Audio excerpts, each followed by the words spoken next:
Bragarnik ja està a Elx i en els pròxims dies s'ha de tancar el cas Mascarell.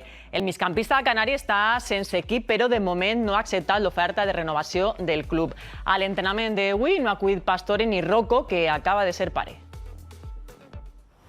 El propietari de l'Elx, Cristian Bragarnik, se la puc veure avui al Martínez Valero, a tornar de l'Argentina, per agilitzar els fitxatges i resoldre el cas del migcampista Omar Mascarell.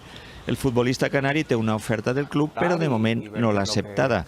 Amb bon ànim ha acudit a l'entrenament el tècnic Francisco. L'Elx ha realitzat este matí la tercera sessió de la pretemporada amb l'absència de Javier Pastore. Tampoc ho ha fet l'internacional xilè Enzo Rocco, que amb la seva parella Letícia han sigut pares d'un xiquet, Antoni.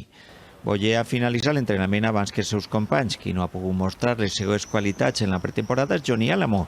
El migcampista, que estava cedit a la Cultural Lleonesa, ha sigut operat recentment del genoll d'una lesió greu i no podrà tornar a jugar fins al 2023. Un altre protagonista estos dies és Pere Milla, qui ha renovat per 3 anys. El davanter se l'ha vist molt content en la tornada. Milla mostra l'amor als seus colors. Al seu vehicle ha afegit molts distintius franjaverds, una manera clara de la seva implicació amb el club.